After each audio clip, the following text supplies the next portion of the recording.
All right, we're ready to go. Looks like we're up. Yep. Welcome and thank you to our viewers from all across the world for joining us on our second episode of 10 limited series of Let's Talk Live with Sandy, where we bring awareness and a voice to survivors of domestic violence, as well as women and men who are looking for ways to go from being overpowered to empowered. As you know, I'm a certified life and health coach, and I do coaching on my clients on ways to go from being overpowered to empowered in 90 days. I use methods like letting go of old beliefs, setting ideal future and career road mapping to financial success, unlocking love again and relationship. A lot of people ask me about that. And a lot of people say, well, I've just come out from a bad relationship. Why do I need to go into love and relationship? Love and relationship is not only about a spouse. It's love and relationship. And we'll talk about that a little bit more. Saying yes to self, taking empowered actions, setting boundaries and accountability. I'm also the author of The Unwanted Wife, a #1 bestseller in several categories, including dysfunctional relationship, divorce, family relationship and psychology, counseling, dysfunctional relationship in families, family relationship. And there's a hot new one that's released, and it actually made this category, psychology and self-esteem. And there's a lot more, that's just, to name a few. And the prequel of The Unwanted Wife, The Ungracious Daughter, is set to be released in November. And I was just telling my guests that I just sent off the draft manuscript to my publisher about an hour ago. So I'm celebrating that. So today on Let's Talk Live with Sandy, we will be discussing how to use trauma to your advantage. And with our very special guest, the unorthodox heartbreak coach, Annalisa Bahadur. Bahadur. Oh my God, Annalisa Bahadur. Yes. That's all right. My best friend and I were talking about my ancestry of a number of, well, my mom's from a Muslim background, so Muhammad probably would have worked. Isn't that weird? You know what? I have a friend with her name is Annalisa Ali, and she also goes with Annalisa Muhammad. So I don't know. It just that's maybe I'm thinking of her. Yeah, very good friend of mine. So yeah, please join me officially in giving a warm welcome to Annalisa, who is our second guest of the second episode of Let's Talk with Sandy. So welcome, Annalisa. Thank you. Thanks for having me. About yourself. I didn't realize it was your second show. The second one, yeah. That's amazing.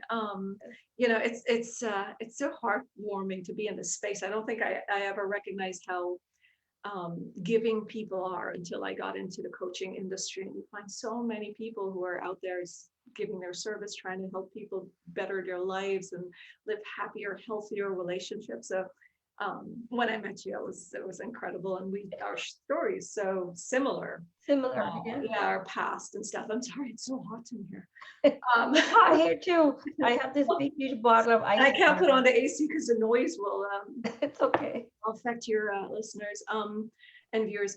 So what am I? I'm an unorthodox heartbreak coach. And why it's unorthodoxy? It's because I take a different approach to coaching. I use a little bit of psychology because I have a degree in psychology. I use some of my experiences because my coaching programs were developed because I've survived many of the things that my clients have gone through or are going through. And I realized that the advice I was getting during the times of my difficulties, they weren't working for me. They were not methods that would work for me and who I am and my perceptions and my experiences and the way I interpreted the world, the way I felt. And so I started to realize that we all have our own manual within us, but we get so overwhelmed by the information that's out there. Everybody's got a one standard way of getting over a person, one standard way of dealing with family relationships. Like today, I saw something about someone saying, "Oh, you know, life is short. Just be nice to everyone." It doesn't quite work that way. You're not going to want to be nice to an abusive partner. You don't want to be nice to a friend who's, you know, created a toxic environment. So there isn't a one size fits all. And that's been my approach, like really looking at it from a different angle and something that would, you know, work for everyone as I deliver that information. Yeah, I know. And you know, like, I totally agree with you on it's not one size fit all. And as a coach myself, I get lots of questions that I answer based on that person's personality or that person's experience or trauma, or even what, you know, like their situation at the time. So how can that, you know, I've got questions that I get from my clients, and I want to discuss some of those questions with you. And you and I had talked about some of the questions before. One of the questions, and I think how we're going to take this, I'm going to ask you the question, and how do you deal with it, and then how do I deal with it, right? So one of the questions I got recently was, how can I stop thinking about my ex all the time? You can't. You can't. So you can't. Especially if you just broke up with them. A lot of times we're trying to figure out what went wrong, and it's kind of difficult to stop thinking. You may not be thinking about them, you're thinking about what happened. How did the relationship end? Where did it go wrong? How could they have, you know, that's what you're stuck with. So it's kind of difficult to turn that off. yes. What you want to do is recognize that you're leaving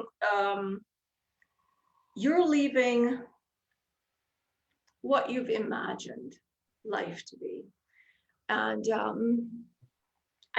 this is what I think happens when we get into a relationship. It's not just, the relationship doesn't only happen when you're with the person, when you're doing things together.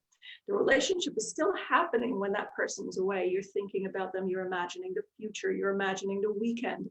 And in that, you're spending all your time with the person. And you might only be with them for a month, but in your head, you've been with them all your life. Because none of us get into a relationship thinking it's going to end, right? We're not planning that. We're thinking, okay, this person's going to be, we're going to walk down the aisle together. We're going to have children together. We're going to hold hands and die together. We're going to be sitting on a bench together when we're older. We're thinking of the future. Now, the thing about the body is, and the mind is that whatever you're thinking, that's very real to the body. The mind does not know the difference between reality and what's imagined or what's envisioned. And it's why a lot of business people, successful business people, start their day by envisioning the rest of the day. It makes your brain just start to believe that this is actually happening. So when you break up, you're actually, now you've got to rewire your brain to say, okay, all of these things, we've got to find a new program. We've got to find a new life. And that's kind of difficult. Exactly. Yeah. And it's possible. You just have to spend a moment at a time rewiring it. Start to imagine a different future. Start to imagine, you know, sit there, spend time imagining going on a cruise. Yeah. With another person. Imagine another person. Get your mind into dating somebody else. You know, imagine a wedding with somebody else, but you've got to start getting your mind into a different place. So we're so in sync with the same same answer. I actually was reading the 𝘴𝘍𝘆 method. Oh, yes. And it's just so it's very intriguing for me. And I don't want to come out here and talk about it as yet because I'm still reading it. Yeah. But focusing, like you said, focusing on the things you want and meditating for maybe 3 to 5 minutes in the morning, setting your goals for that day, thinking about, I mean, yes, like you said, you're not going to forget your ex, you're not going to stop thinking about it, but focus on what you want. Yeah. And if you know that that relationship is not salvageable, focus on something else. If Yeah. you feel that it's salvageable, most of us in the beginning, we think, oh, we're going to fix it. It's going to work. Yeah. For me, personally, with my ex, obviously I had children with my ex. So I couldn't like stop thinking of it in that perspective. And even up to this day, my kids are all grown, and my kids are, I have grandchildren, but in a sense, I have to still think about his perspective on things that we do together. Or I would have to think, okay, I'm going over to my daughter's today. Is he going to be there? Because he drops by all the time.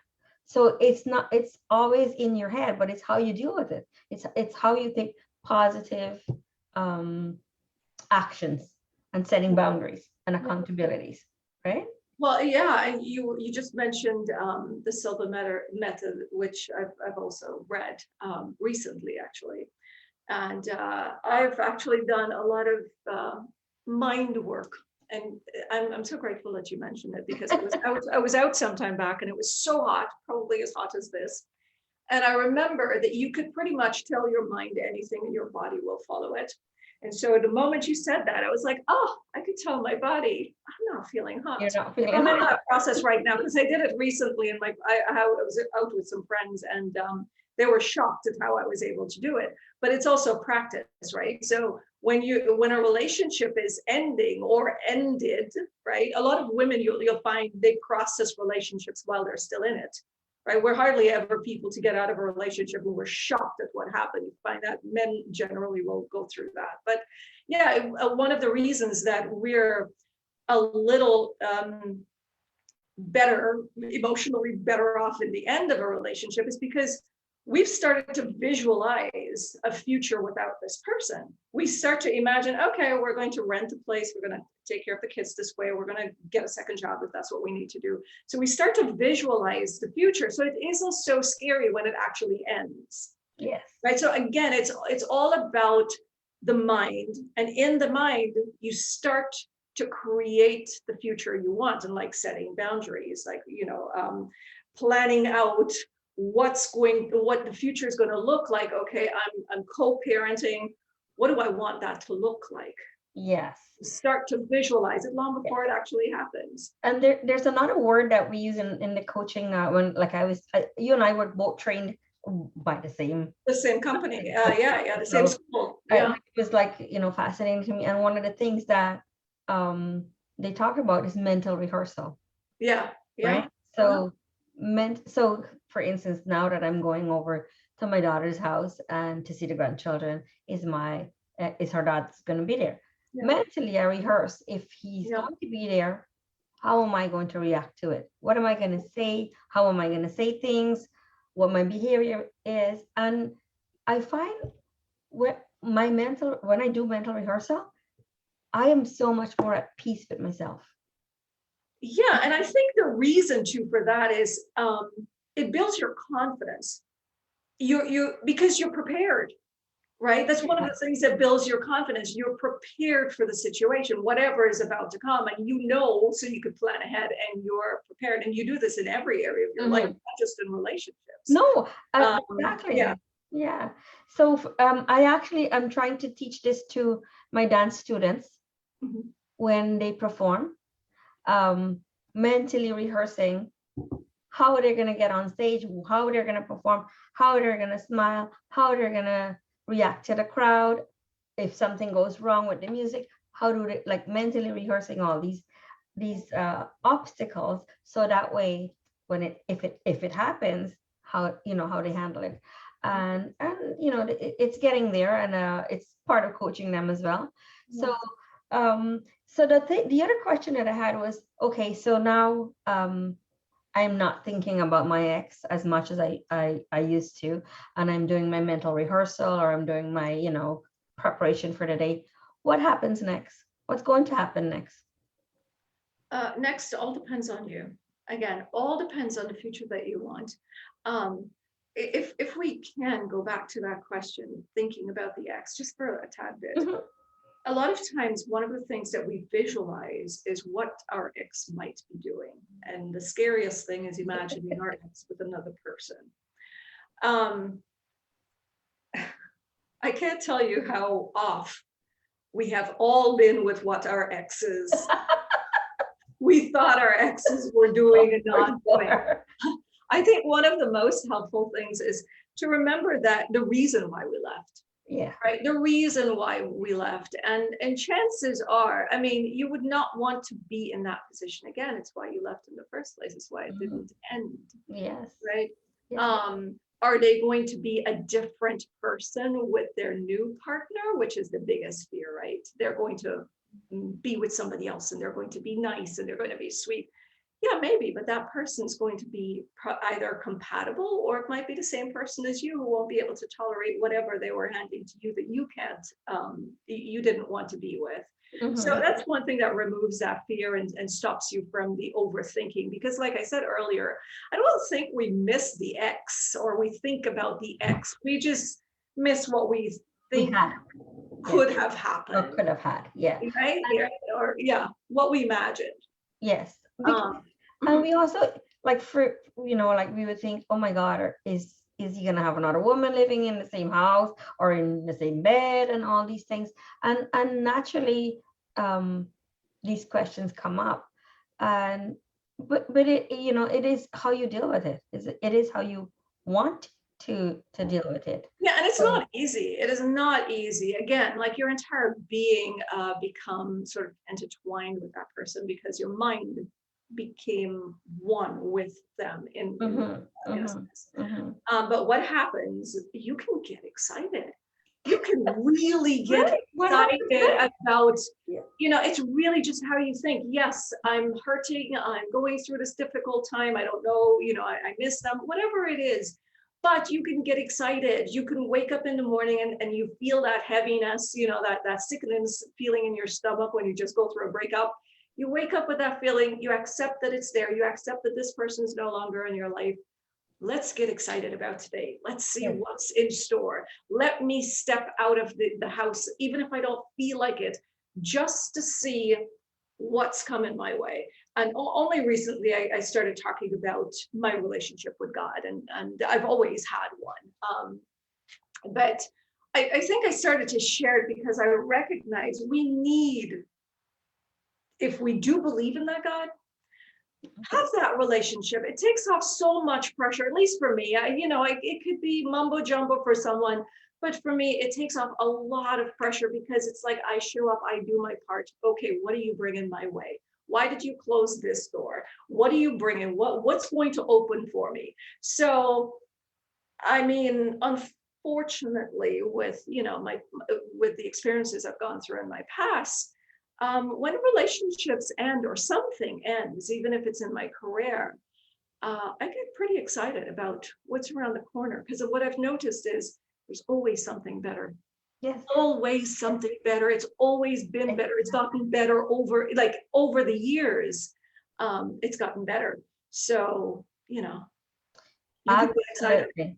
I always say when one door closes, my dad used to say this actually, when one door closes, another one opens. And I think that's probably a Guyanese saying, I don't know. It's a biblical thing. It's been around for centuries. But it's, and a lot of people will say, no, it doesn't feel that way. I call it the cookie jar. Go back into your cookie jar, go into the past and collect all the times that you were afraid of something ending and it ended. And then look at what happened. What happened, yeah. And that's your cookie jar. Just go calculate them all and you feel a little better about what's going on right now. That's one of the reasons why I wrote my book in the first place, because one door closed and COVID hit and I didn't know what to do. So I started writing. Yes. Yeah. And one of the best things about a creative mind is that when the pressure comes, you get even more creative. I think that's me. I'm more motivated. When at one point I was going through a difficult time and I wrote a book in 3 months. That was it. Just wrote a book in 3 months. So you could, and it's therapy, right? Your body tends to find a way to heal. You just have to do it. We have that intuition. And do what you like. Like for me, I've always loved writing since I was growing up. I love writing. I wrote poems. I wrote for literature in high school. I was very good at it too, so it was something that I enjoyed. So do what you like, anything that you like, and if it's just doing simple things like drawing or going for a walk, do the things you like and things that make you feel positive. Yeah. So going to my next question is, what if nobody believes that I was abused? You know what? It's your story. Yeah, exactly. It's your story. It doesn't matter who believes it. It doesn't matter who blames you, because that's a big one. A lot of people will ask, well, there are a couple of questions or a few questions. One of them, what did you do? Yeah. What did you do for them to treat you like that? Yeah. And another one, why didn't you leave? You're a smart person, especially the women, right? You're a smart woman. You're a good-looking woman. How could you? Yeah. Why would you stay? Yeah. It's got nothing to do with smart. Usually, it's a lot of the women who are being abused know that this isn't right. They deserve better. They're worthy of more. Yeah. But it's a psychological issue. It's a lot of times we're trying to fix trauma in our childhood with our abuser. Trying to get our abuser to see our worth, because we see it. It's not we don't see it. We're trying to get you to see it, and we're wondering, like, why can't you see it? Yeah. I'm a good person. I love you. I'm giving you my everything. Why can't you see it? Yeah. So it's not a I'm smart or anything of that sort. And so those are questions that could be damaging to the person who's abused. They feel unsupported, and support is such an important thing for someone who's going through the abuse. But it's fine. Not everyone's gonna buy your story, and that's okay. That's fine. It's as long as you know that this is what's going on. This is what's happening to you. You don't deserve it. Mm-hmm. Mm-hmm. And you step away, and if you find that you can't stand up to them and really shut them down, because that's what I think you should do. You politely ask them to set your boundaries. Say, look, I really don't appreciate this where this conversation is going. I'd like it to stop. Yeah. And that's the setting boundaries part. And like you said, it's your story. Yeah. Everybody has a story. Yeah. One is yours. And the thing is, we've all gone through trauma. Yeah. In some fashion, some way or the other. Yep. And I think one of the other things, when people start to question your story, you have to know that that's coming from their brokenness. Yes. And I'm going to call it brokenness because no one who is emotionally healthy would make a person who is going through that much pain feel worse about themselves. So true. So I would call it their brokenness. And you have to, I think it's helpful to empathize with a person who comes attacking and already. And you and I talked about it. I had that when I started writing my second book. I got attacked, and this is from family members who I wanted to stand by me and just for the support. But so what? It is the story that I had the courage and the bravery to talk about, and I don't care if you don't think if you don't believe me, and so that's what I say to my clients. It doesn't matter. It's your life and it's your story, and you're taking that that hold on it. You're taking that stand to make it better. Mm-hmm. So my next question that I get is, how do I get past the guilt that I feel? And this, I want to explain, this is not only guilt from leaving a spouse or leaving, in a bad relationship. The guilt that I feel could be from a child moving away from their parents and feeling guilty about it. Going into adulthood and, you're not getting along with your parents. and you want to move away, but you're feeling guilty. So how do I get past that guilt that I feel? I find that one of the reasons we feel guilty is because we have not learned how to set boundaries. That I don't think I think that's where the guilt comes, because some people grew up with parents who made them feel guilty for not doing things that the parents wanted them to do. And so they grew up feeling, oh, if I leave home, if I leave my marriage, I'm a bad person. I'm not giving of myself. We were also taught at a young age, especially in our culture, that if we don't give our toys, our things, our candy, then we're selfish. And you look at kids now. We've empowered our children with saying, no, it's mine. I'm not going to give it. I don't want to. and I'm guessing. I can't remember right now, but I'm sure if I tried, I could remember, a time when I didn't want to give something, and most likely to my sisters, and yeah, but we were taught to keep giving, and if we don't, then we're bad, we're selfish. It's a negative thing, and so now we feel guilty when we've got to do something for ourselves. And we could fix that little problem by just learning how to communicate. How to communicate our needs, so that the other person, say, let's just use the example of moving out of a home. You can sit with your parents and you say, this is what I want to do. I know you're concerned for me, because parents, no matter what, they care about us. They are concerned about us. I know you're concerned for me. I promise you I will come to you if I ever need anything, but I need to do this for myself. It's not that I don't love you. It's just what I need to do. So how you communicate with people helps to ease that guilt. If you're leaving a partner, you could say, look, I'm not happy, and I cannot be in this relationship if I'm unhappy. It's going to make you unhappy, and I feel like you deserve the happiness that I also deserve.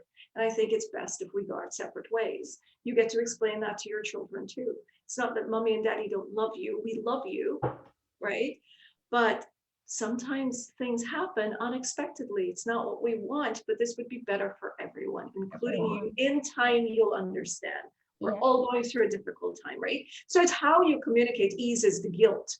But when you get up and you just leave in a haste, there is pain. You're leaving people confused and frustrated and anxious. And that adds to that guilt. Yeah, it does. Like the example I brought up because of kids moving out of their home, of their parents' home. My daughter and I had a great relationship where we were like almost like best friends. But even though I was her mom, we did everything together. I was single mom. She didn't have a boyfriend at the time, so we traveled. We did everything together. And so when she finally met this guy, and they dated for a few years, and then she decided to move in with him. But she was feeling so guilty because she felt that she was leaving me for someone, and I didn't have anybody to spend my time with again. So she was feeling guilty because she thought I would end up alone with 8 cats in a rocking chair. That's what she was envisioning, me being all alone for the rest of my life. And so she was feeling guilty for that. And so when she told me, it was so weird. She was standing outside her bedroom door, and I was going down the stairs, and she goes, oh, Mom, I have something to tell you, but I think you're going to get mad at me. But I knew that it was coming. Like, your mother's intuition, right? And so when she told me, oh, I decided that I want to move in with Rajiv, I said, okay, that's fine. How would you like me to help you with that? And she looked at me in shock, and she said to me, you're not mad at me? Yeah. And I go, no, I'm not mad at you. And she for that whole week, she felt not guilty. She was feeling like almost disappointed that I wasn't mad at her. Yeah. And so I had to coach her, saying, like, it's, you're in your 20s, and it's good for you to start, getting life's experiences. And she ended up moving with him. They lived together for about 4 years, and then they got married. So, but the thing I'm probably, I mean, you don't have to answer this. I know it's pretty difficult, but I'm going to guess that she saw the pain you went through after your divorce. Definitely. And not only the divorce, she saw the pain that I went through in the last two relationships that I had. And then when people read the book, they'll see what I was in this cycle where I was just going through meeting the wrong people, and getting hurt all the time. It was like if I felt I didn't deserve better, like that was what I deserved. I deserved to be abused. I deserved to be treated like a doormat. I deserved to be treated with no respect. So she saw that. And as a teenager, she saw how I was being treated. Yeah. She saw the pain that I had and that I went through. So when I stopped that relationship and I put myself as a priority, they saw that. They were teenagers at the time, you know? I think what could have happened there is she might have taken on the protector role. She'd taken on the parent role, where she felt like she had to take care of you. Yeah. Yeah, I've actually seen that happen where, you know, one parent starts to hurt and a child takes on that role of, oh, I've got to protect them. I have to stay. I have to make sure that they're okay. And it's a huge responsibility. Oh yeah. So it's good that, you know, when she did move on. Yeah. And then again, like, you know, I'm a parent. I can see if my children are used to me being a particular way with them, how disappointed they would be if the script got flipped. Yeah, So, exactly. And children do take on, especially if they're in teenagers. Like my sons were very protective.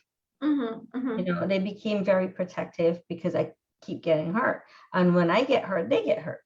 yeah. So, Yeah. so they became very protective. And, you know, they had to be, like you said, like almost like a parent, because I was making the wrong decisions. Well, I mean, I can appreciate what you've gone through and how that played out for you. But I would caution anyone who's going through this. Yes, you let your children see you being vulnerable. That's very healthy. Yes. But also remind them from time to time, it's not their responsibility to worry about your well-being. It's not their responsibility to worry about finances, for example. You know, it's not their responsibility to feel like they've got to jump in and fight your battles. I think, you know, a lot of times we better remind our children that we're the adults and we can take care of this. Yeah, we have our moments, but we'll be fine. Especially the boys. Especially boys. Yes. They feel, yeah, my little boys like that. Yeah, especially boys. And you know, you're right. And I had to make sure that they didn't fall into that role. Yeah, yeah. You know, I think I did a good job with that. Yeah, yeah. It's a thing that happens. Like I know my son, he's 11 now, so he would ask me tons of questions about my past. And we've been, I mean, you know, the girls, you know my story. The girls moved to Canada when they were really young. We're incredibly close, but we're also closer in age, right? Yes. The girls and I. So we've had 30 years before of, you know, we had 23 years of being together. So we talked a lot about, you know, past, whatever questions they asked. I cushioned it as best as I could. But now my son is asking a ton of questions because he knows what I do. And it's just, you know, balancing how much do I say to him? What do I say? And, you know, he'll ask questions like, Mommy, did somebody hurt you? Yeah. You know, people act, but I do see him, you know, just riling up like, oh, that's not fair. That's not right. And I have to can't calm him down. It's like, it's okay. I've got this. Don't worry about it. Don't worry about me. I've got this. Yeah, you know, I know we talked about that before. So the other question that came up was I was coaching someone, and they had a great life together, and they had lots of friends. And as they divorced, some friends were taking sides, or at least that's what they thought that the friend. So what the question came up is, so how come many of my friends and family are siding against me? Like some family members. How is it that my friends and family are siding against me? Against me, like, or siding with the ex. And Well, the thing is, I mean, okay, one of the first emotions that people generally will have is fear. yeah, Right, fear. So in those dynamics, I don't know. I mean, I guess I need to know more, but could it be that the family and friends feel like they will be embarrassed at the end of this relationship? You know, like cultures tend culture. to, Yeah, they try to hold a marriage together, and it's shame on the family, and that sort of thing. And the thing, one of the things that women in toxic relationships, abusive relationships, uncomfortable relationships go through is women are generally the ones that do the shouting and the talking and the complaining, and that's their way of fighting for the relationship. yeah. And the guys are quiet generally, right? And what you find is that women get provoked when their partner isn't Yeah. communicating. Yeah. So the woman's loud and she comes over as the aggressive one. Yeah. And he's generally nicer. Generally, this is not in all cases, right? But So that can be an issue if that's the case in this particular case. right. But at the same time, I've been working with a number of men. Most of my clients are men, and they're so misinterpreted. They are so misinterpreted. Yeah. They are, just like us. They need love, affection, attention, hurt. They just don't know how to share it. And yes, and men are Right worse at sharing. Yeah. They're worse at sharing their feelings. Yeah. But it's also easy to figure them out. It's not as difficult as I once thought it was. Yeah. And they are very sweet, gentle souls. We have boys, we have sons, right? Yes. They are they're good people. It's just cultures and the world is just beating them down into. And looking back at my past, at my ex, I didn't tell anyone I was being abused, like in my first relationship. No one knew, because I was embarrassed. I was ashamed. I was guilty. I didn't want to talk about it. So, and then out there in the public and with our friends and our family, he was the nicest guy. And he still is a nice guy. Like he's good to his friends. He's good to my children. He was good to my family. He was good to my sisters. Like he treated them very well. So when it all happened and nobody could understand because I never talked about it. So I didn't blame my friends or I didn't blame my family for wanting to say, hey, whose side do we take? Because he's a nice guy, and I worked it out. Where to this day I'm still friends with his cousins and stuff, and his sisters and his nieces. We still get along because it had nothing to do with them. Yeah, I just want to make a quick, I want to clear something up. I know, women, we all, when we're in abusive relationships, we tend to always look for the good in people to stay. That's what keeps us there, those tiny moments where they're being, kind and pleasant, respectful and all. What I said earlier about there being a gentle, kind soul in that person who might be abusing you, it's not the reason to stay. Yeah. It is not the reason to stay. Yeah. They have a problem that you can't fix and you need to leave. That's just the bottom line. So them being, we're all kind, gentle beings. We've got those traits within us. But when we allow the darkness to snuff out the light, you can't fix that. No. You can't fix that. They need professional help. Yeah. In most cases, and it's not just professional help, it's awareness and a ton of other work. But don't think that you could love them into healing.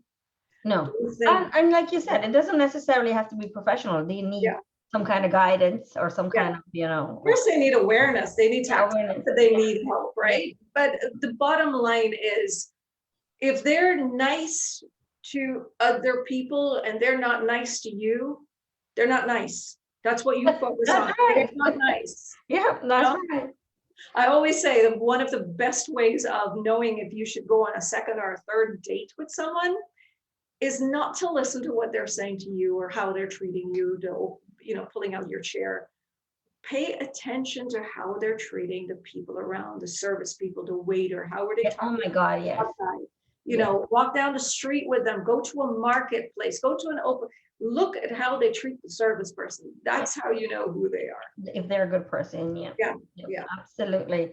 You're right. I mean, you just observe how their behaviors are in public, or even like with other people. Doesn't even have to be in public. And it's not you and your family, because they're going to be super nice. Exactly. You know exactly what to say. Yeah. Another thing I've learned about the dating thing, and I know it doesn't quite fit into this, is don't tell them too much about your past, because I find people are very good at manipulating situations to not resemble your past, to not show up like anyone in your past did. So don't talk too much about your past. Absolutely. Look, I've been through 3 relationships before I was able to tell or to talk about my abuse, like my childhood abuse. And now I'm married to Thomas, and he was the only person that I felt that trust to open up to. Because I knew that if I said it to my ex, he would have made it like throw it back in my face. Yeah. It was no trust there. And so I never talked about it. Never talked about it. I feel like we feel that to the early part of the relationship. I feel like from the beginning, if you can trust this person with maybe not your life, but with how much to say. Yeah. And it's always based on what they say about other people or don't say about other people. Yeah. One thing about the dating, again, if you're dating someone who bashes their ex, I was just gonna say, better bet they're going to do the same thing to you. Yeah. No respect whatsoever. Yep. No respect. Absolutely. The most they should be saying is, unfortunately, it didn't work out. Didn't work. Yeah. Yeah. So that's the one thing that I talk when I talk about Thomas, and people say, like, what attracted you to him, and how did you guys, when you first met and you started talking, how was it? And that was the one thing that I respected him for. He did not bad talk his ex at all. And previously, all the other people that I meet and and I had dated before, they used to always talk bad things about their ex, and I always used to say, well, you must have been really perfect. Yeah. But when I met Thomas, it was so refreshing not to hear him bad talk another woman. It was just refreshing, and that was one of the things that attracted me to him. I go, oh my God, for hours we talked on the phone, and weeks we talked, and he, like, not that he didn't want to share it, but he would just say, I tried it and it didn't work. Yeah. At least initially, afterwards, after about a few months, you get serious, you're committed. Yeah. You may open up a little more. It's in getting to know the other person. But then you've built enough trust. But you don't just meet someone on the first date. I went on the first date with one guy, and all he talked about was his ex-wife, and I'm like, yeah, even it's one of the strategies I use in my my coaching practice. I could tell, usually when people come to me, I don't ask them to tell me about themselves, because I know exactly who I'm talking to. It's no longer the self. I'm really engaged with the ego. The moment you ask that person that question, right? You start hearing what the ego wants you to hear. Yeah. Oh, I'm perfect. I'm good. She did this. She did that. Usually it's what did you not like about your ex?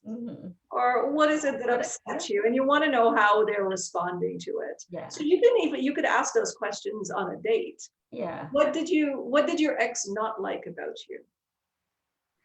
That's a question. So as I learned like as I become a coach and I did all the training, and I thought to myself, geez, I wish I can go back to that situation or those situations and ask questions that I know I should have asked at the time. And so that brings me to my next question. And you brought up a little bit about your connection with God, or your relationship with God. And one question that I get from women who are going through a divorce, or planning on it, am I sinning if I leave my marriage?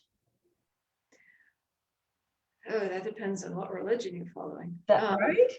And in my So, religion, obviously, we've got worse. clients from all different backgrounds and all different religion. And when you get a question like that, how do you answer, or how do you coach that person to believe that they're not sinning? Because they believe they are in their relationship, right? Yeah. In the relationship with God. Yeah, it's funny. I've never had that question. And like I said, I only started talking about God now. In my coaching, after people have gotten to know me, then I introduce a spirituality into it, and everybody's got their own belief of what they call God or what they think of as God. Are they sinning? So in my religion, life trumps everything. And that means the psychological well-being of a person, if that's affected and it affects the person's life, that trumps everything. And in my religion, divorce is acceptable, or it's accepted. A person can get a divorce if you're unhappy. It depends on their religion and how much they believe this. But my question would probably be, do you think this is what God wants for you? Right. Is this is the God that you're praying to? Do you really believe this is what he wants? He wants someone to walk in there and smack you around? I don't think so. Yeah. I don't think whatever. If you're a Hindu and you've got 10 gods lined up there, I don't think any one of them.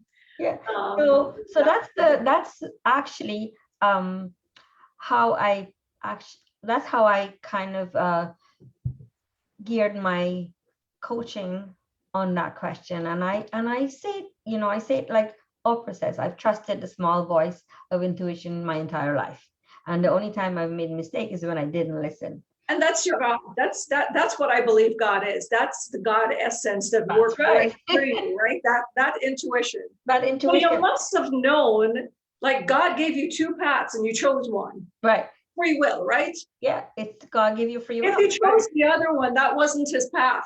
Yeah. That's not the path. So get off of it and get back on the one that he's laid out there for you. And in my second book, I actually just finished writing that. I chose to be with those person. Yeah, it was a choice.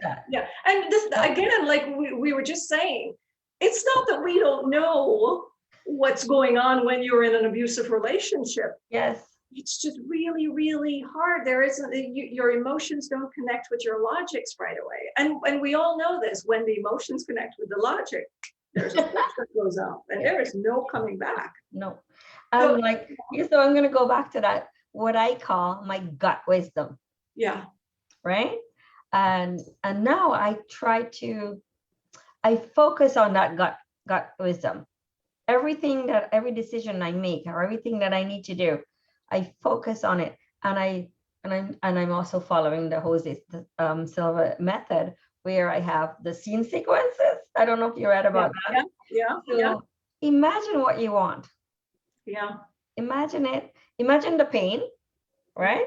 Yeah. Then imagine what you're going to do about it, and imagine the outcome of it. So you've got the 3 scenes. Feel the pain. Like even if it's shouting at you, if it's screaming at you, feel the pain. Because when you feel the pain, and you know that you're trusting your gut wisdom, that you're going to find a solution, it's like, yeah, it's there. It's there. For those who have not read that book as yet, there is also there's a simpler, a quick method to finding out what is a wrong choice, right? And what is an intuitive choice, which one you should really make, like, making a decision about, let's say, a job, for example. Should you take it, should you not, which is the wrong one? Ask yourself that question. Do I want to take this job? Is this job the right one for me? Close your eyes when you ask that question and feel just around this area, just around your like Is it expanding or is it contracting? And if it expands, that's your intuition. Free, you're free. Freeing you. Yeah. You are free. You're at ease with this decision. And if you contract, that's something from all of your past experiences coming back to you. You may not understand it, but it's saying, do not do this. I sense danger. I sense patterns and there is danger. Don't do it. That's the quickest way of knowing should you make that decision or not. Yeah. And it goes perfectly with people. And if you're in tune with your gut feeling, you'll know. And the trick to learning and listening and distinguishing between the universe guiding in your head and your own mental chatter, you know, the quicker you learn how to do that, the best and easiest way is to access a different like brainwave pattern that you're feeling at the time. And I think we've all known it. We've all known it. Everyone has said, "Oh, I've always known. I've known." Yeah. But they doubted it. That's the problem. The more you're open to this, your intuitive side, you don't have to get all kumbaya and spiritual and chant and meditate. You don't have to do any of those. You just have to accept that this is a possibility. There's a possibility that my body is talking to me. And I just have to go with this feeling. When I start to feel this sickening feeling at the pit of my stomach, that's a no. And I don't understand it. I can't map it out from all the experiences I've had, but my body remembers pain. And every time there is danger, my body is going to do everything to protect me. That's how anxiety comes about. Yes. It's a shock. It's like the body's like, I'm not doing this again. Yeah. Yeah. Well, it was wonderful having you on, and I learned so much. Again, as every time we talk, I learned something from you. Thanks. And I'm so sorry we didn't get to meet you when you came over. I know you were busy with your girls, and that was important. Yeah, I have not seen the 4 kids together in years before COVID, because the girls are so grown and their lives are so busy. So I'd probably see 3 or 2 of them. But just to have the 4 of them and just watch them interact with each other, that was such joy. That's really nice. Yeah. Well, I'm looking forward to my weekend with my kids. Like you said, I haven't had all 4 together, even though we all live like 5 minutes away from each other. They're so busy in their adult lives. So it's very hard to get them together, and I'm busy. So so I know how you feel. So I'll come and visit you one day. Well, I mean, I travel often, so chances are I'll be there before you. Well, it was wonderful talking to you. And if you can do me a favor and put your credentials in at the bottom of the chat, so that way people, if they want to get in touch with you, we'll do. Great. And looking forward to talking to you again soon. Good luck with the program, and thanks for having me. No, thank you for being here. Thanks. Take care. Take care.